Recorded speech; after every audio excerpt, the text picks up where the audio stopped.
Boa tarde, pessoal. Tudo bem? Tudo bom?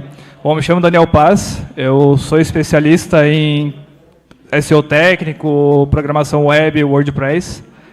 Eu também lidero uma equipe norte-americana.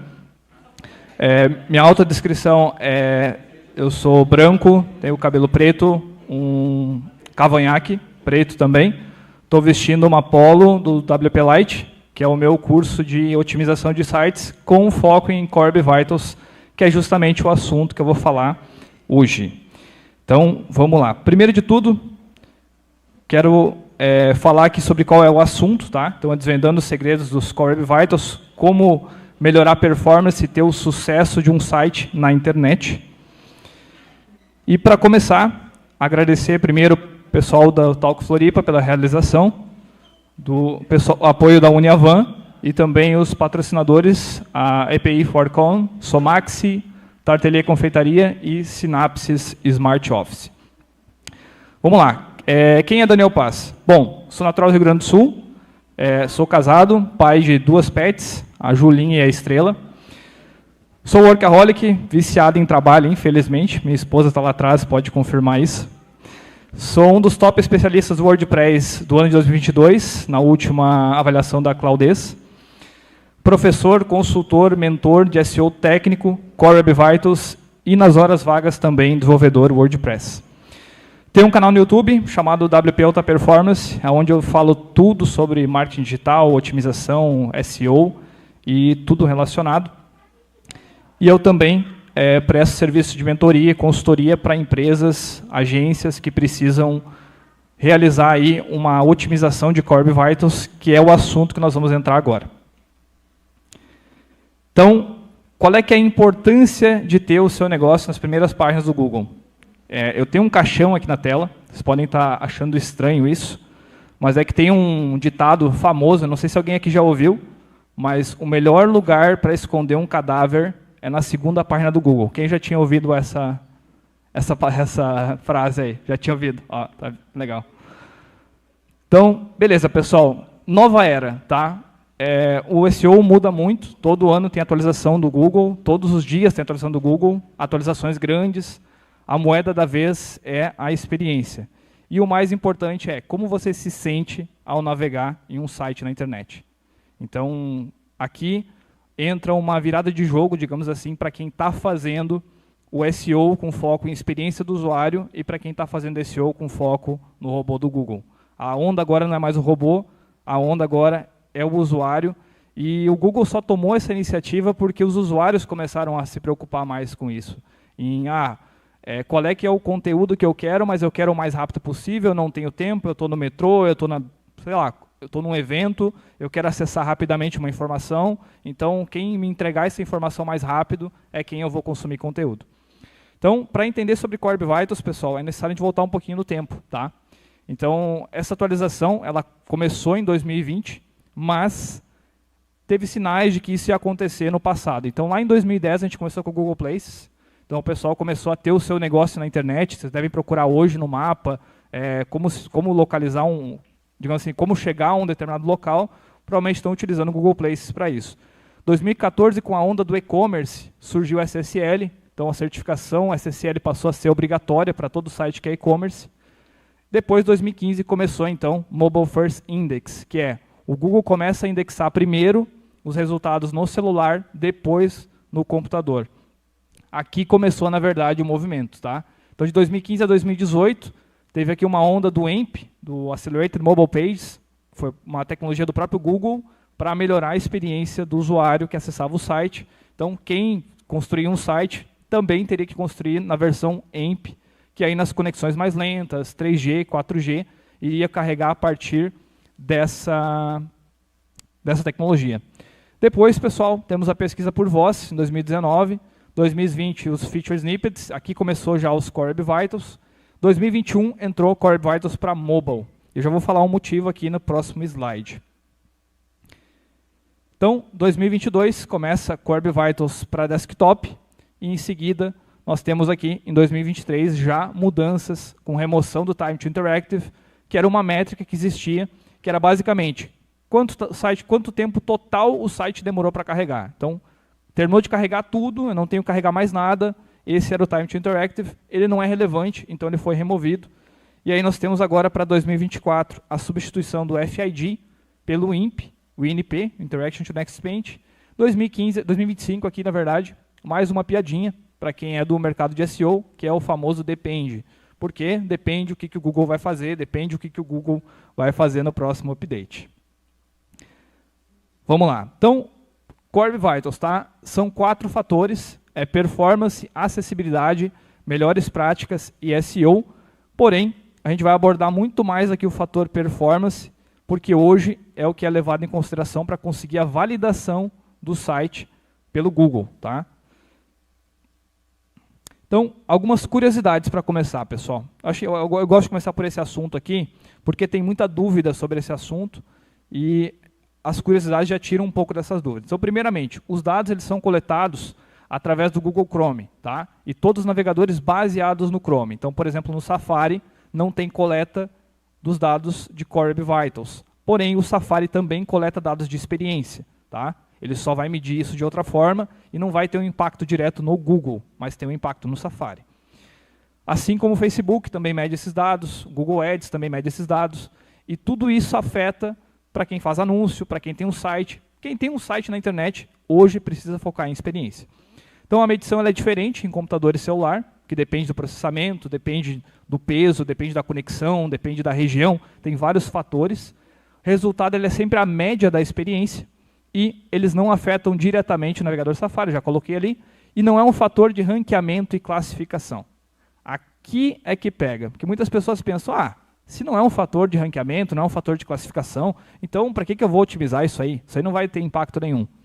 Não é um fator de ranqueamento e classificação, mas faz parte de um fator de ranqueamento e classificação. É aqui que está o segredo. Existe um fator de classificação que se chama experiência do usuário. Os Core Web Vitals fazem parte desse fator. Então são mais de 200 fatores, só que um fator core, digamos assim, um fator principal é a experiência do usuário. E o Core Web Vitals faz parte desse fator. Então é uma coisa que não dá para simplesmente ignorar. Quais são os impactos de um site lento? Alguém aqui já parou para pensar o que um site lento tem de impacto? O que isso gera tanto para o usuário quanto para o negócio? Cerca de 53% dos usuários abandonam um site se levar mais de 3 segundos para carregar. Começa por aqui. Então, perdeu mais de 53% do público. Mas o problema ele é maior ainda, tá? Porque eles tendem a ter uma classificação mais baixa no Google, então vai ter menos impressões nos resultados de pesquisa. Cada segundo de atraso vai baixar em 7% as conversões. E o principal problema, na minha opinião, tá? Porque não tem nada mais forte do que o marketing boca a boca. E aí o que a gente tem? 79% dos compradores, eles não voltam a comprar, e 44% desses 79 compradores ainda vão falar para os amigos, para os familiares, para não comprar nessas lojas. Então o marketing negativo entra em foco aqui. Então, Core Vitals é só para o Google? Aqui eu trouxe algumas informações relevantes, tá? Do quanto isso impacta a questão do tempo de carregamento. Então, no AliExpress, nós temos aqui uma das maiores plataformas de comércio eletrônico. Eles tiveram aqui um aumento de 10,5% nas conversões, com o tempo de carregamento de página de melhor aqui em 36%. Tá? O Pinterest, uma outra rede social aqui, que é mais voltado para quem é designer, após otimizar Core Web Vitals, aumento de 15% no engajamento de usuários e redução de 40% em tempo de espera. The Washington Post, portal de notícia. E aqui, pessoal, vou dizer uma coisa. Na minha experiência, portal de conteúdo, portal de notícia, quem trabalha com conteúdo no geral, é quem mais sofre com essa atualização. Tá? Os meus maiores clientes hoje são portais de conteúdo do Brasil, porque foi um impacto muito grande. Foi tipo assim, hoje eu tenho 800 mil impressões por mês no Google, eu passo a ter 20 mil impressões, o que aconteceu? É o conteúdo? É o quê? Muitas vezes é justamente os Core Web Vitals. A gente vai entender um pouquinho mais para frente aqui do porquê que isso impacta tanto. Tá? Então, métricas de performance. Eu não sei se alguém aqui já estudou alguma coisa sobre Core Web Vitals, já tem algum conhecimento sobre, mas nós temos algumas métricas que a gente segue aqui, e eu vou falar sobre cada uma delas. Tá? Então, primeiro é o FCP. O que é o FCP? Primeira coisa que apareceu no site é o FCP. Então, primeira aparição, primeiro for uma imagem, for um texto, pode ser o conteúdo completo, é o nosso FCP, que é a primeira impressão de conteúdo. Depois nós temos aqui o tempo de carregamento, o conteúdo ele começa a se moldar conforme o navegador, e no final da primeira dobra de carregamento aqui, nós temos o LCP, que é a nossa maior impressão de conteúdo visível. Tá?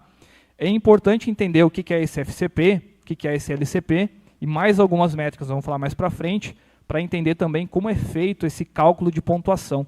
Como que eu vou saber se o site ele vai ser aprovado ou vai ser reprovado na experiência de usuário.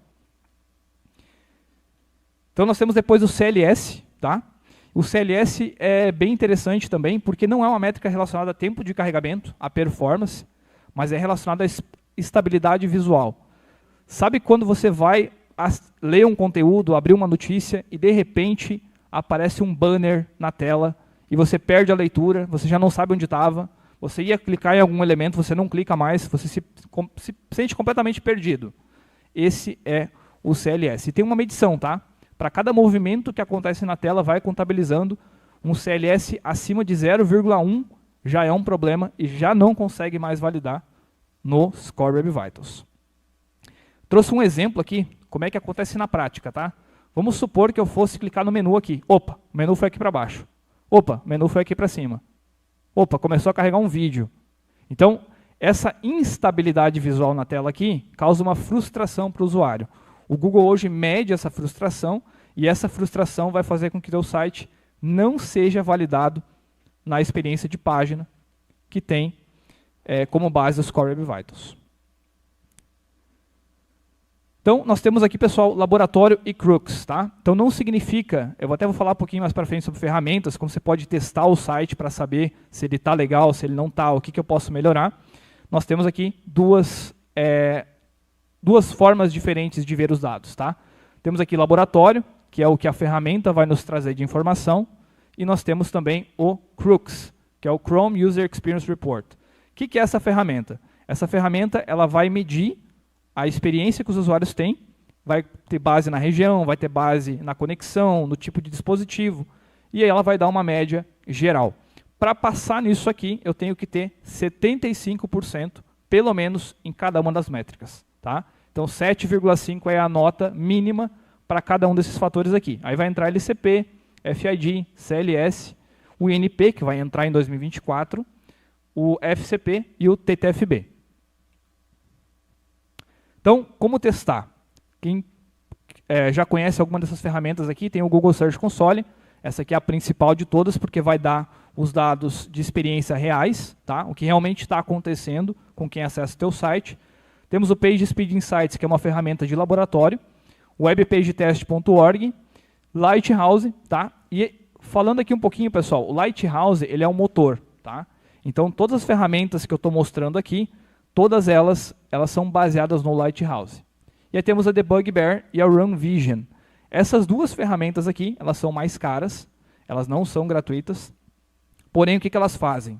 Elas vão medir diariamente qual é que é a experiência que os usuários estão tendo na página. Então, sabendo disso, você consegue se precaver, se antecipar dos problemas que você teria caso você venha a perder também a validação. Porque a validação é um ponto importante. Não é porque eu validei em todas as métricas que eu posso tirar todas as otimizações e simplesmente eu vou continuar com o mesmo resultado. Tá? O Google reavalia a página de 15 a 28 dias, tem uma frequência. Então, todo mês ele vai testar de novo e vai saber, olha, melhorou, piorou, melhorou, piorou. Se continuar sempre ruim, vai começar os problemas. Então, eu tenho um QR Code na tela aqui, e tem também o link do Bitly, tá? Que é uma calculadora, que é como é que é feita essa medição. Então, o FCP, menor peso, tá? 10%. O LCP já tem 25%, CLS 25%, Total Blocking Time 30% e o Speed Index 10%. Eu vou explicar mais para frente aqui o que é cada uma dessas métricas, tá? Mas eu preciso ter 75% no total da soma para conseguir validar. E aqui, a somatória dessas notas vai dar 100%. Beleza? Depois eu vou ver se eu deixo a apresentação para vocês lá no grupo do Talk Floripa, e aí vocês conseguem ver também os links ali certinho para quem não conseguiu pegar, beleza? Então, vamos lá. Eu falei aqui sobre o FCP, a gente já viu aqui o FCP, o LCP, e tem algumas coisas aqui que acontecem, tá? E que não são visíveis. Uma delas é o Total Blocking Time. O que é o Total Blocking Time? Digamos que eu comecei a navegar aqui no Instagram, vai chegar um momento que eu vou conseguir interagir com essa página. É esse momento aqui, que terminou de carregar o LCP. Então, tudo que acontece no momento que eu começou a carregar até o momento que eu consigo interagir com a página é o Total Blocking Time. Então, nós temos aqui o CSS e o JavaScript, então a folha de estilo e o arquivo de script que tem na página.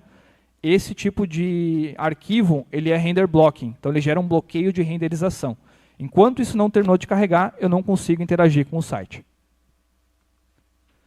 E o que torna o site lento, pessoal? Bom, imagens mal otimizadas, tá? Excesso de fonte, ícone, vídeos e músicas, aqueles arquivos de áudio, vídeo que você colocou diretamente no site, isso vai aumentar o tempo de carregamento, porque eu preciso, tudo que eu coloco na página, isso é uma coisa importante de destacar, tudo que eu colocar no site, eu preciso baixar. Acessei o site uma vez, ele vai baixar. Acessei a segunda vez, ele pode estar utilizando do cache, tá? Mas caso não tenha cache, eu vou baixar de novo, eu vou ter que estar toda hora baixando aquele arquivo, eu vou estar consumindo dados de banda do usuário e eu também vou estar deixando o tempo mais lento de carregamento, tá?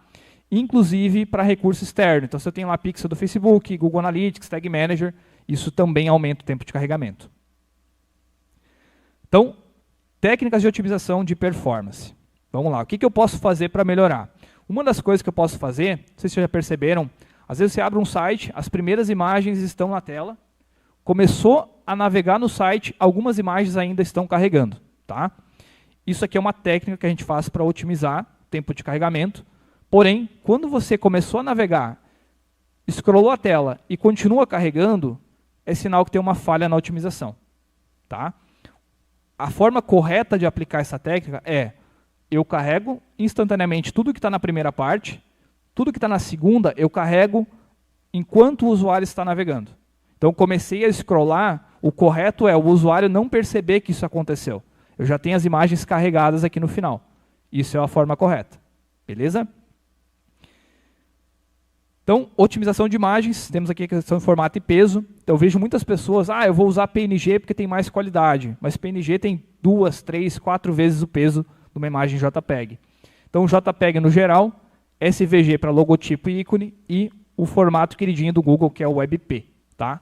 Então, o WebP é um formato do Google e é um formato que o Google recomenda que seja utilizado. Muitas vezes o WebP ele é até um pouquinho maior que o JPG, dependendo do nível de otimização. Mesmo assim, é recomendado o WebP, porque o navegador ele carrega o WebP de uma forma mais rápida. Então, sites para otimizar imagens. Tá? Tem o Scoosh.app, que é do próprio Google. Tem o TinyPNG, para imagens PNG. E tem o iLoveIMG, que também é um site legal para otimizar imagens. E só essa otimização de imagens já vai fazer grande parte do processo, porque a maioria dos sites não cuida nem dessa questão de otimização de imagens. Depois, pessoal, nós temos a questão de acessibilidade. Eu falei lá, performance. Então, coloquei aqui alguns itens que podem ser feitos para performance. Tem algumas coisas mais avançadas que eu não trouxe aqui, que é, por exemplo, o atraso de JavaScript, a otimização de CSS.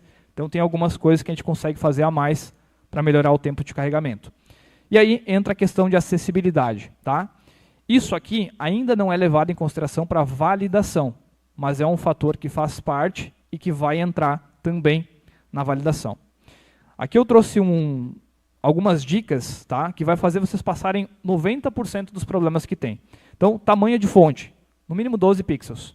Se eu colocar abaixo disso, eu já vou ter problemas com pessoas que têm algum grau de deficiência visual. Não só as pessoas que são completamente cegas, mas também as pessoas que têm algum grau de deficiência. Até mesmo, tá, algumas coisas aqui importantes, por exemplo, a questão de contraste, pessoas com daltonismo, pessoas com autismo, problemas mentais têm dificuldade também. Então, essa questão de contraste, questão de leitores de tela, estrutura de conteúdo, isso aqui não vai só ajudar o teu site a posicionar no Google, mas também vai tornar o teu site mais inclusivo. Porque as pessoas que não têm visão, as pessoas que têm algum grau de deficiência mental, elas também compram, elas também adquirem produtos, serviços, então é um público que você está perdendo se você não está focado também nesse público. Então, aqui tem um exercício bem claro, pessoal. Provavelmente vocês vão ler isso aqui primeiro, tá? Depois esse aqui. E depois esse. E o motivo é muito simples. Primeiro de tudo, esse aqui eu tenho uma fonte maior e mais nítida. Aqui eu tenho uma fonte que continua nítida, porém menor. E aqui eu tenho uma fonte que não tem contraste nenhum com o fundo.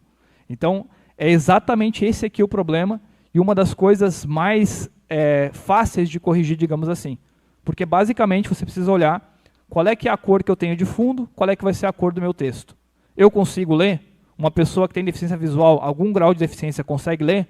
Se ela consegue, então não temos um problema aqui. Depois eu vou deixar um conteúdo para vocês que fala sobre os graus de contraste, tá? Então vai ser mais fácil de entender mais a fundo como é que é essa questão de contraste. E isso aqui não se aplica somente para site, tá? Mas para software também, porque a pessoa que vai utilizar o software, ela também pode ter algum grau de deficiência, caso isso não seja levado em consideração. Melhores práticas, entra aqui uma coisa bastante simples de resolver. Eu sempre falo para meus alunos, pessoal, clientes em geral, acessibilidade, melhores práticas e SEO são os 3 fatores que não tem desculpa para não deixar 100%.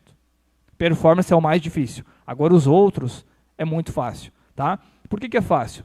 Certificado de segurança SSL, obrigatório para o site. Colocou um certificado, já tem aqui parte dos problemas resolvidos. Resolução de imagem. A imagem está nítida, a imagem está com uma qualidade legal, beleza. Proporção de exibição de imagem. A imagem está achatada, ela está esticada? Não, não está, está legal, consigo visualizar. Beleza. Tem algum erro acontecendo? O Google considera isso aqui qualidade do site. Então, caso você tenha erros aparecendo no console do navegador, significa que tem um problema, tem uma vulnerabilidade que alguém pode explorar. O Google entende isso como uma falha de segurança. E aqui eles abordam na parte de melhores práticas. SEO, aqui entra um ponto importante, por quê? A maioria dos meus alunos, dos clientes, tem um resultado expressivo de SEO em curto prazo, só otimizando Core Web Vitals. Por quê? Essa é a pergunta. Porque, pessoal, a maioria das pessoas não faz o básico. E o básico é o que é exigido na atualização de Core Web Vitals. O que é o básico? Vamos lá. A página precisa ter um título. Pesquisem no Google depois quantas páginas vocês vão encontrar com a chamada sem título ou com a chamada lorem ipsum. E essas pessoas estão reclamando por que o produto ou serviço delas não aparece no Google. Mas é normal. Isso é normal. E assim, ó, é mais comum do que se imagina. A sua página precisa ter uma metadescrição. Imagens precisam ter uma tag alt descritiva. Eu preciso descrever do que aquela imagem se trata. Uma pessoa que tem deficiência visual, ela vai utilizar um computador assistivo. Esse computador vai simplesmente ler e falar para essa pessoa o que tem na tela. E se não tem nada, só tem uma imagem, não tem descrição nenhuma, essa pessoa não vai saber do que aquilo se trata. Tamanho legível de fonte, já falei lá, acima de 12 pixels. Tamanho apropriado de toque na tela, tá? Principalmente para o celular. Eu não posso colocar 2 ícones muito próximos, 2 links muito próximos, porque além de eu prejudicar a experiência do usuário, eu também vou fazer com que o usuário tome ações erradas. Ele vai clicar, por exemplo, no botão eu comprar, mas tem um botão ver frete do lado, daqui a um pouco ele viu que o frete é muito caro, ele já saiu do site. É uma situação comum. São situações que acontecem todos os dias. E os links precisam ser navegáveis, porque o Google ele vai navegar em todos os links para rastrear o site também. Aqui eu trouxe um exemplo claro, tá, de como é que é o título e a metadescrição. Então, pesquisando aqui, curso de otimização de sites no Google, os primeiros resultados aqui, eu tenho a primeira aqui que é o título, então qual é que é o meu produto ou serviço, tá? E aqui embaixo eu tenho a metadescrição. Aqui não tem certo nem errado, tem pessoas que falam, precisa ter tantos caracteres, precisa ter tantas palavras. Aqui não tem certo nem errado. O que eu tenho que ter aqui? Estratégia. Eu posso ter uma frase curta, objetiva, com uma chamada, tá? Ou eu posso ter um texto que gere a atenção do usuário e faça com que ele entre no site, no caso um texto que ultrapasse aqui com reticências. Estratégias diferentes, momentos diferentes, ambas funcionam, tudo depende do negócio, de como ela vai ser aplicada. Vamos lá. Você deve estar se perguntando por que eu não falei muito sobre acessibilidade, melhores práticas e SEO. Tá? Primeiramente, por conta do tempo, não é bem corrido, é um assunto bem técnico, tem a parte prática, a parte que é fácil de todo mundo entender, e tem a parte mais complexa. Então, o que eu resolvi fazer? Eu tenho um e-book completo, tá? Gratuito, que é Domine os 4 fatores vitais da web. Então, aqui tem 75 páginas, passo a passo, explicando tudo sobre performance, tudo sobre acessibilidade, melhores práticas, SEO, e aqui entra aquela questão também que eu falei dos graus de contraste, dos graus de tamanho de fonte ali, que nós temos ali o padrão A, padrão AA, padrão AAA, que tem a ver com a questão de contraste de fontes e como que as pessoas vão ter ali dificuldade. Então, até tem uma questão lá, que se não me engano, pessoas acima dos 40 anos já têm 40% de dificuldade ao acessar sites que têm um contraste AA. Dentro do e-book vocês vão conseguir ver mais informações ali e até exemplos práticos de como isso acontece. Pessoal, quero agradecer, não sei se eu fui muito rápido, passei um pouquinho do tempo, está dentro do horário. Vou deixar meus contatos profissionais na tela, tá? Me siga nas redes sociais, Daniel Paz WP, e eu vou abrir agora para perguntas.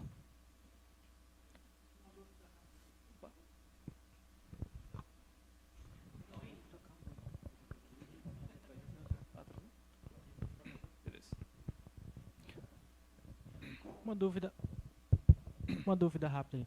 Tu falasse que o tamanho de fonte mínimo é 12, né? 12 pixels. E geralmente para celular a gente tem uma resolução muito maior que a tela de computador. A resolução vai ficar pequena. É aconselhável usar o mesmo tamanho de fonte para celular ou a gente tem uma diferenciação de tamanho? Então, 12 pixels é o tamanho mínimo, tá? A minha recomendação sempre, eu utilizo inclusive em desktop, porque hoje a gente tem telas maiores, essa tela aqui é uma Full HD, mas a tela mais comum no mercado hoje é o HD, que é 1366 por 768. O que eu recomendo é 16 pixels. Eu não utilizo fonte menor do que 16, porque senão já fica complicada a leitura. Pra vocês terem uma ideia, essa fonte aqui está em tamanho de 60. Tá? Se eu colocasse 16, talvez o pessoal do fundo lá não seria possível de visualizar.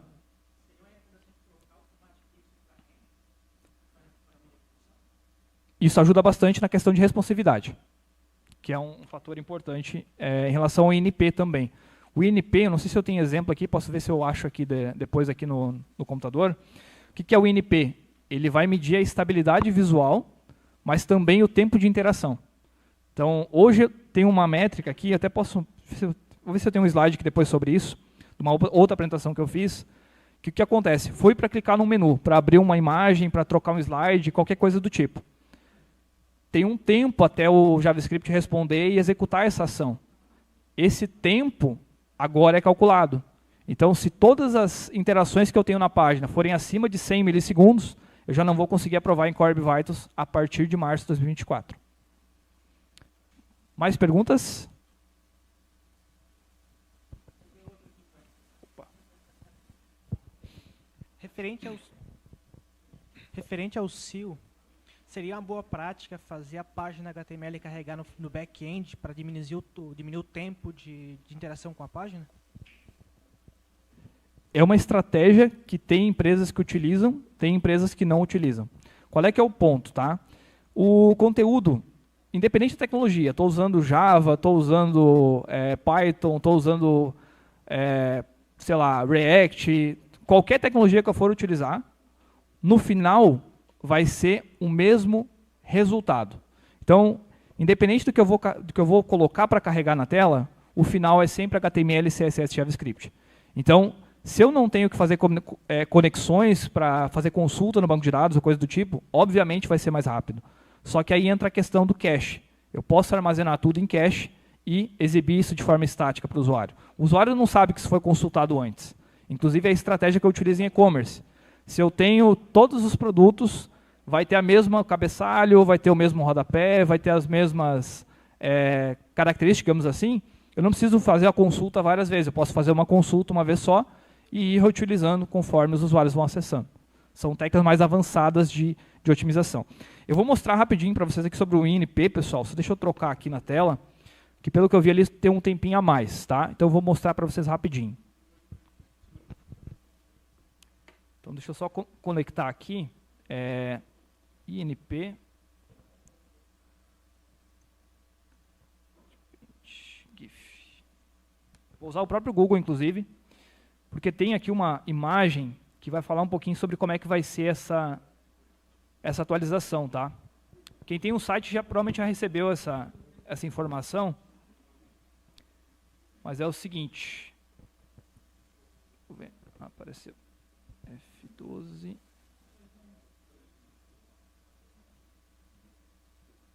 Aqui. Bom, o que acontece? O INPE, tá? É uma métrica nova. Antes era o FID que nós tínhamos, então cada vez que tinha uma alteração na página, a primeira interação começava a contabilizar. Agora é diferente, todas as interações e tudo que não está visível na tela, eu preciso avisar o usuário. Tá? Isso aqui é uma coisa que vai pegar muito a partir de março de 2024. Já é oficial, o Google vai incluir isso como um fator de classificação. Aliás, não um fator de classificação, mas um dos fatores de experiência, que é um fator de classificação. Tá? E aqui nós temos um exemplo claro, que é o quê? Cliquei para trocar para a cor verde aqui da blusa. Não aconteceu nada, simplesmente trocou para verde.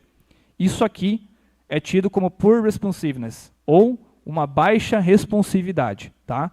Então, a interface ela não está interagindo com o usuário. Aqui eu tenho uma situação diferente. Cliquei aqui no verde, e aí ele começa a carregar, e em seguida aparece o verde. Parece uma coisa muito simples, mas o usuário entende que alguma coisa está acontecendo na tela.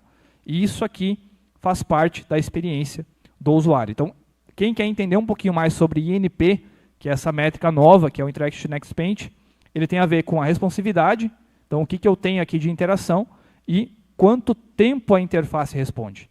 Então, cliquei aqui, demorou, sei lá, 200 milissegundos para trocar a foto da imagem. Eu já tenho um problema. Por quê? Essa interação aqui vai começar a contabilizar no INPE. Digamos que eu tenho agora um menu. Cliquei para abrir o menu a mais 100 milissegundos. Eu já tenho ali 200 mais 100 dividido por 2. Então, eu vou sempre somando o tempo de interação de cada elemento e dividindo pela quantidade de interações. Pessoal, dúvidas? Mais alguma pergunta?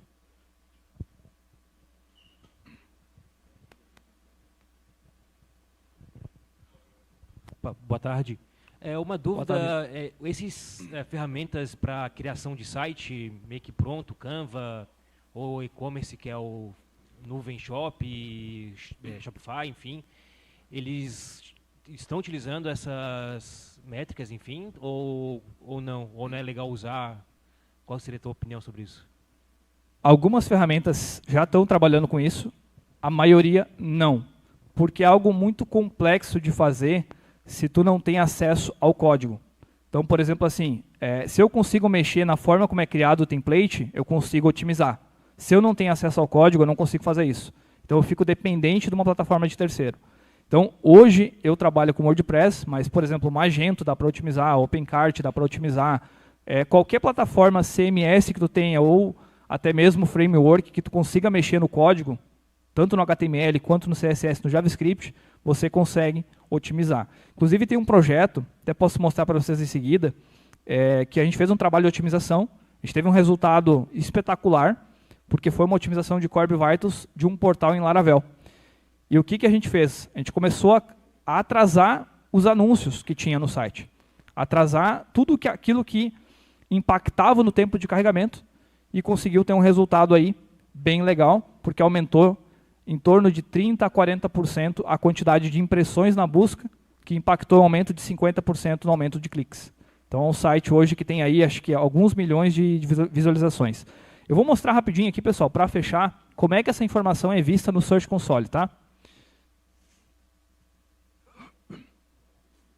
Google Search Console.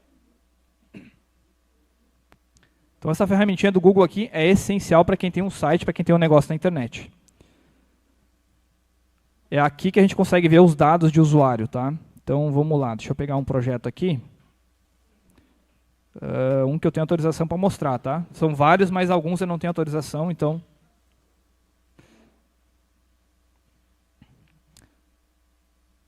Olha só, aqui a gente tem um resultado, tá? De 85% de URLs adequadas para celular, 268 milhões de impressões na busca nos últimos 90 dias. Tá? Então, esse é o resultado que a gente consegue E era um portal que estava aí com uma média de 15 milhões de visualizações por mês, por conta de que tudo estava ruim. Nós tínhamos tempo de carregamento de página de 15 segundos para abrir uma página de notícia. O usuário tinha que esperar todos os anúncios da página carregar para ele poder consumir o conteúdo, sendo que o que o Google fala é o quê? Aquilo que é essencial para o usuário, eu carrego instantaneamente. Tudo que não é essencial, eu atraso o carregamento, eu não afeto a experiência do usuário. Não é essencial para o usuário o anúncio. Mas eu vou dizer, é essencial para o negócio. Mas aí entra aquele impasse. O que você quer? Porque, na prática, melhora o resultado. Não vou dizer para vocês que não vai ter um impacto, digamos assim, financeiro no começo. Eu vou ter, digamos assim, um ganho menor de anúncio. Porém, quando aumenta a quantidade de usuários, essa perda ela se anula. Porque a gente tem um equilíbrio, na verdade. A gente começa a ganhar depois mais, porque mais usuários começam a acessar, começam a clicar. Então, aquela perda que eu tive no começo, logo eu já consigo ressarcir, digamos assim. Aqui é um exemplo de um site que foi otimizado e está aqui hoje com 85%. Tá? E aqui abaixo, dá para ver, no desktop, está com 100%, com 44,1 milhões. Tá? Aqui a gente consegue ver o impacto que tem a relação do desktop em comparação com o mobile. Então, o mobile hoje é o que pega mais a questão de Core Web Vitals, porém é medido nos dois. Beleza?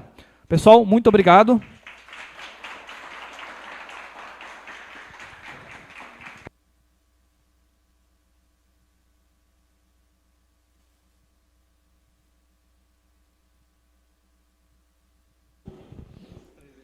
Vamos lá. Vou fazer um sorteio aqui, pessoal. Tem as garrafinhas aqui do Talk Floripa. Vou fazer uma pergunta para vocês. Vamos ver quem é que vai responder essa, tá? De 1 a 5 segundos.